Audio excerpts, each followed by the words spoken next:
Hello, book lovers, and welcome to Book Talk Radio Club. My name is Claire Perkins, and today I'm talking to husband and wife author team Jessica and Keith Flaherty. They co wrote Always Darkest, a novel in the fantasy genre. Everyone loves a hero. Everybody loves an anti hero with a heart of gold. Nobody loves a demon. Nobody but Mal Sinclair, although she doesn't know it. Ben was just looking for a vacation from hell, but wound up finding his life's purpose instead. Hi, Jessica. Hi, Keith. First of all, welcome and thank you for coming on Book Talk Radio Club. Thank you for having us, Claire. Sure.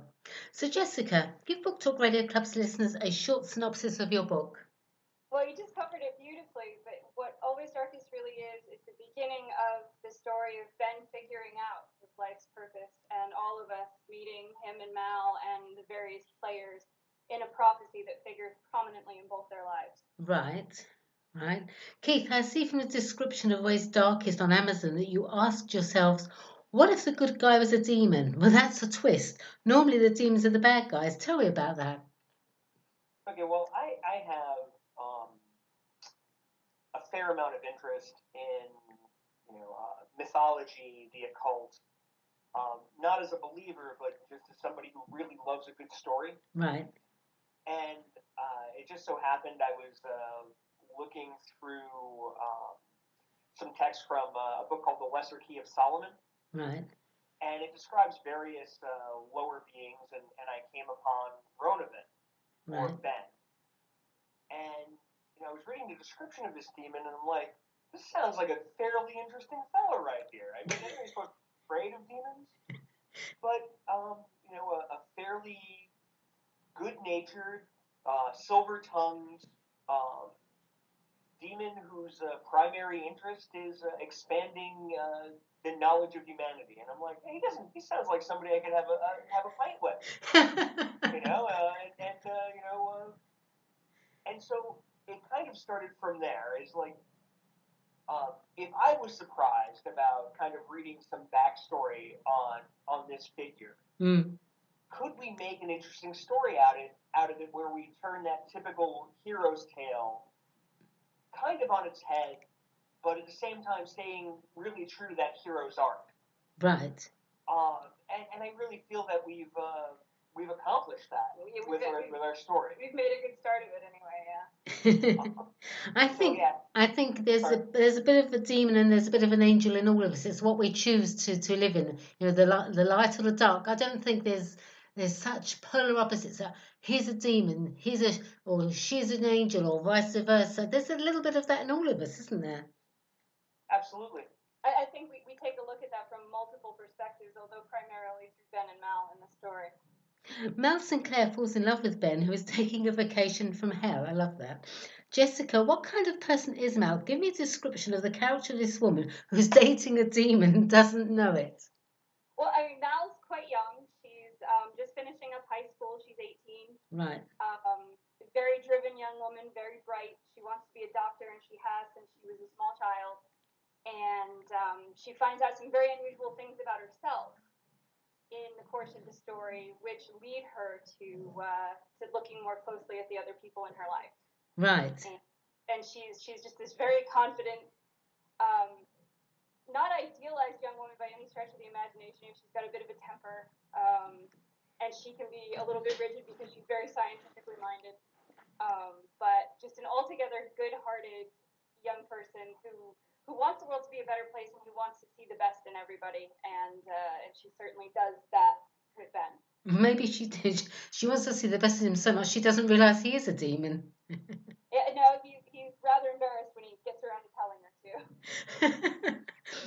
I personally love the book Good Omens by Terry Pratchett and Neil Gaiman. It definitely inspired me to read more fantasy.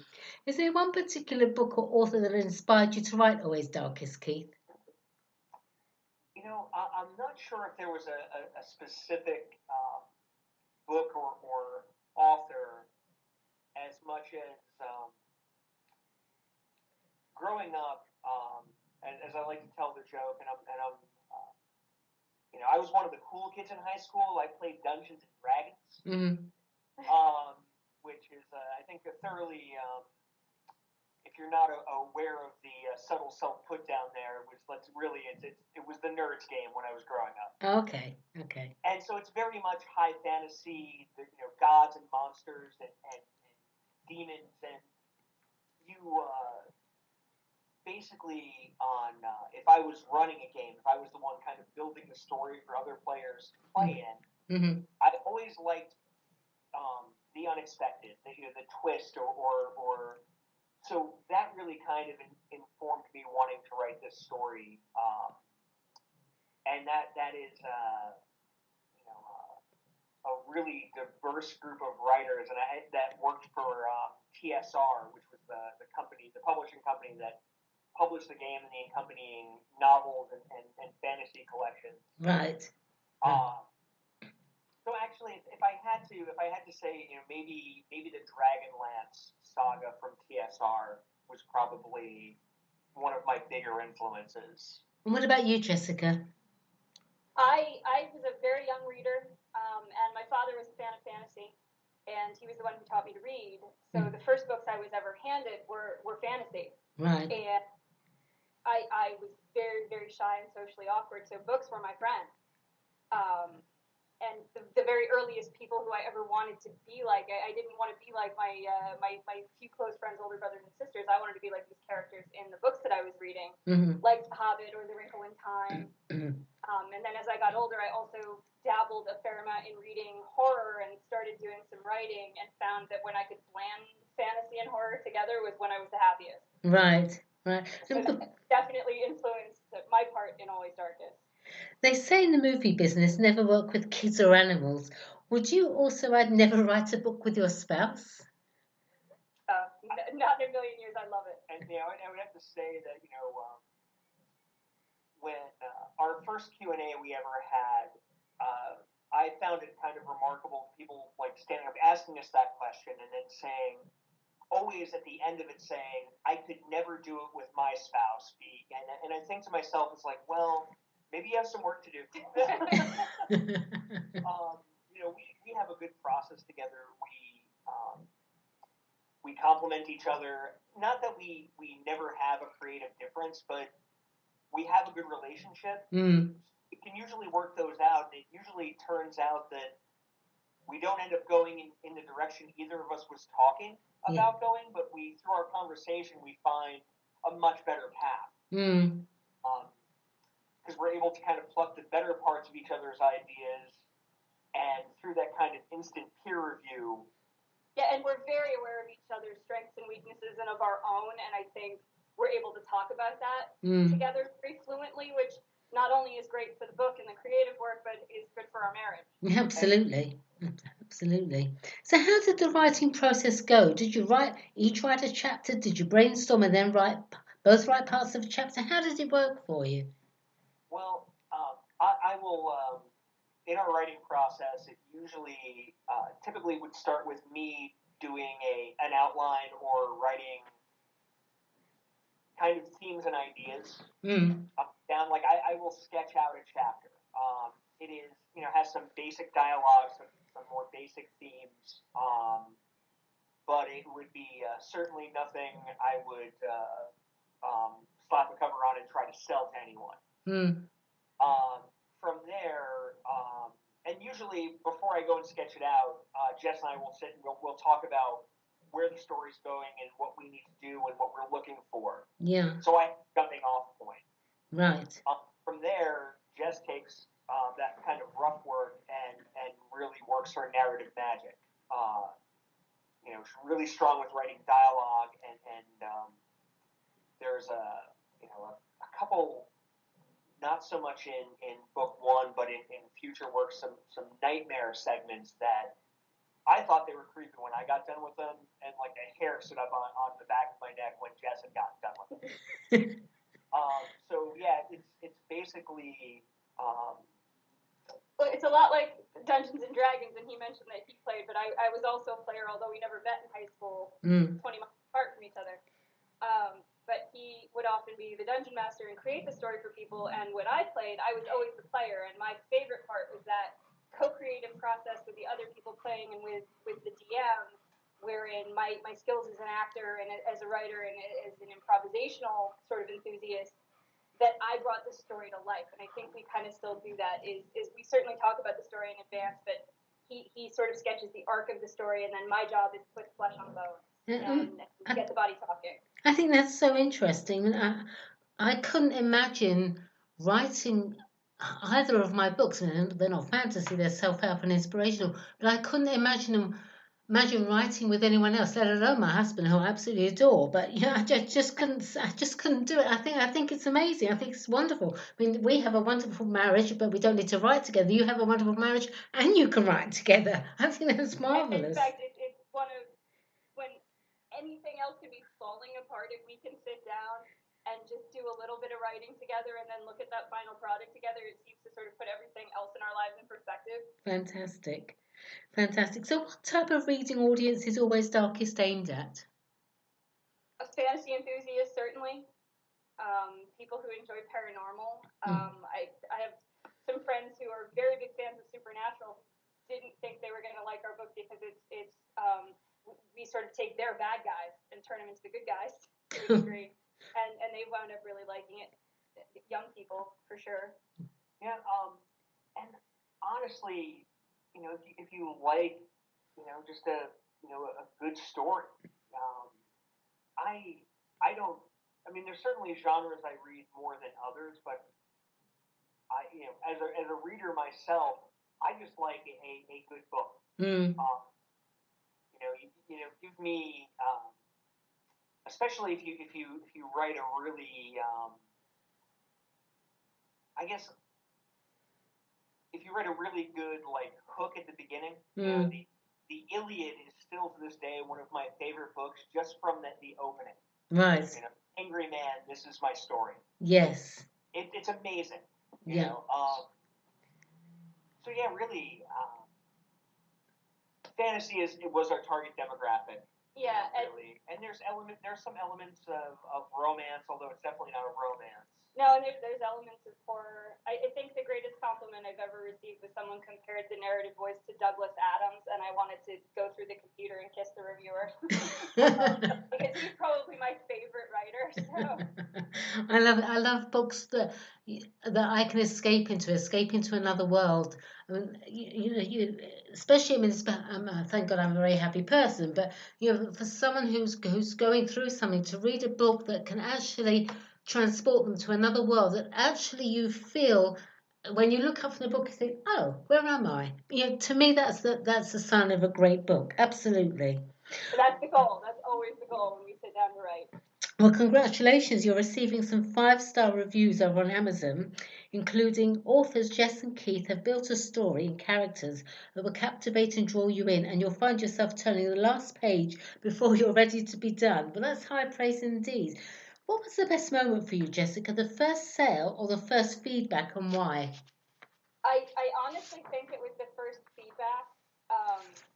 When we started, we were very proud of our first draft, as you are the first time you write a novel, I think. Sure. And we happened upon some really wonderful beta readers whose feedback was overwhelmingly positive, but they also offered us a lot that allowed us to create a much stronger final book that we sent out to the more formal readers. Right. And the first review on Amazon we got was a 5-star review, and it was rather glowing. So as first-time authors, hearing from a fan who had shelled out money for the book, that they felt that strongly about it and identified that completely with the characters that's the goal. You want people to fall in love with your characters. I want everyone to fall in love with Mal and Ben, and the fact that the first person who reviewed it did felt like climbing Everest. You must have been jumping up and down. Yeah, definitely. I see from your blog that you live with 2 children, 3 cats, a dog, and an immortal guinea pig. Okay, I've got to ask, why an immortal guinea pig? Well, he has since shuffled off his mortal coil. Oh, I'm sorry. And we called him immortal because when we got the guinea pig, we're like, oh, we could expect, they live about 3 years. And yeah, we've gotten 2, and one did just that. This other guinea pig lived to, 12? 12. You're joking? No, I wish we were. Oh my God, that's incredible. It was. But the thing is, we got these guinea pigs, and I had guinea pigs growing up, and I found them to be a very fun and lovable creature. I love guinea pigs. Not this guinea pig. He was a jerk. He did not like people. He just wanted to be left alone and eat his carrots and keep his cage clean. And other than that, he was done with you. So for 12 years, we took care of this animal. I mean, we decided not to take him out of the bio because after changing his cage for 12 years, we felt like we paid our dues and he belonged in the bio. Absolutely, absolutely. Jessica, you work as a program manager for a residential psychiatric treatment and transition program for young adults. And Keith, you run a quaint country store. The question I have to ask is, of course, how on earth do you find the time to write, let alone collaborate? We make the time. And for us, I think our writing is one of the things we feel is sort of just necessary to our happiness. Creating like that together it makes all the other chaos kind of melt away for a while. Okay, it's your escapism. And relaxation and focus. And it's also, I'm a big believer is that you will make time for what's important to you. Absolutely. So the writing and the marketing of the book and the research we do, that's all important.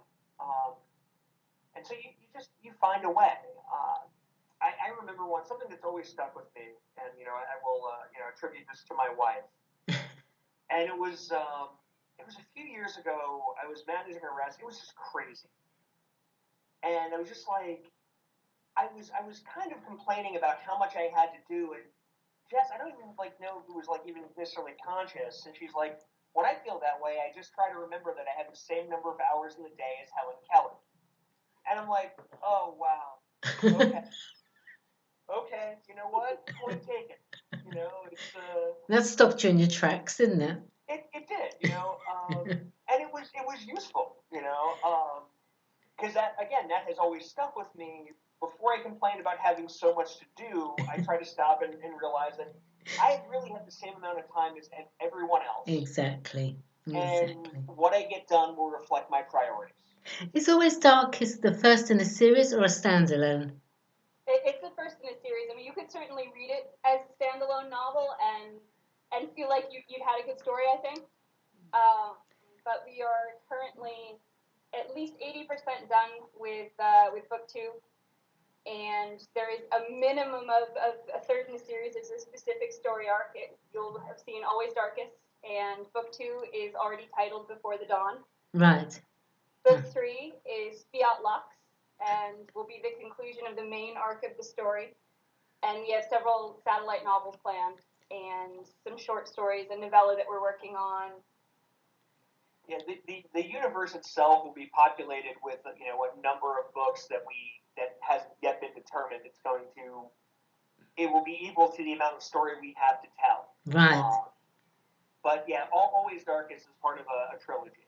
Fantastic. And we also plan a sort of yearly tradition we started this past Christmas that we called the 12 Days of Thickmas, and sort of last minute decided to post 12 original, at least relatively in-universe stories with the holiday theme leading up to the holiday. Wonderful. And for Christmas, we shared a chapter from our work in progress. That's fantastic. So where can Book Talk Radio Club listeners purchase Always Darkest, Jessica? You can find us on Amazon.com. You could visit our website and blog, which is www.demonsrunlit.com. Mm-hmm. We're available through Barnes & Noble, through Ingram, through Crimson Cloak Publishing's website. You can find us all over the place. Okay. All right, well, thank you, Jessica and Keith. That was so interesting. Please come back on Book Talk Radio when you've published your next book. I'd love to chat with you and hear more. In the meantime, good luck for the future, and thank you, everyone, for listening to Book Talk Radio Club. Thanks, Jessica and Keith. Thank you. Thank you.